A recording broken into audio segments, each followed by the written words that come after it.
Hey learners, Jared here, and we're going to tackle, in my opinion, the most difficult Newtonian physics problem that you will encounter, the Everest of physics problem, Everest without a Sherpa, physics problems that you can encounter, and that is a rotational collision where all objects are free to both rotate and translate. Let's get started. Previously, we were looking at a rotational collision where a point mass came in and it hit an object, and both were only free to rotate after that collision took place. One object was locked via a hinge or axle or something, and only rotation took place after the collision.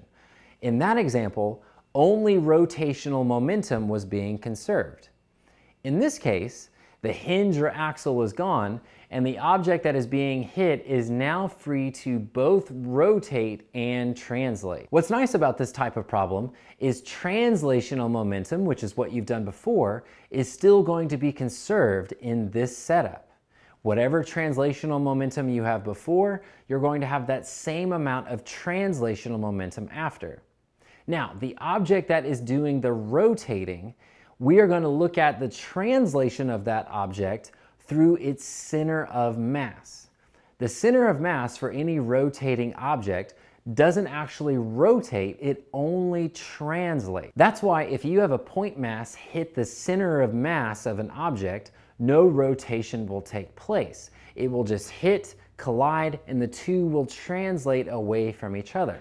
Veritasium has a great video on this, the bullet block problem, and it shows how hitting an object in the center and hitting an object off center will cause the same dynamics of linear motion regardless of where the object is hit. You gotta go check it out. Now, just like our rotational momentum problem before, we're gonna look at the angular momentum of the object before the collision and set that equal to the angular momentum after the collision has taken place. The difference, though, is now we have to do that simultaneously with the translational momentum. Both are being conserved in this type of problem. Now, if our point mass comes in and hits and bounces back, we can say that initially it has positive translational velocity and it bounces back the other way, which would give it negative velocity. The same is true for its angular velocity. Now, the direction is different to compute and to figure out. You have to use the right-hand rule for this. But in doing so, going in one way and going back the other way is going to cause the same change in sign for its angular velocity, which is going to correlate to the same change in sign for its angular momentum. Now, the hardest type of problem here is if your point mass comes in, hits, and sticks to the object that is again both free to rotate and translate. In doing that, it is altering where the center of mass position is. You'd have to know where that new center of mass was going to be in order to compute your angular momentum, because again, angular momentum depends on how far away you are from the axis of rotation.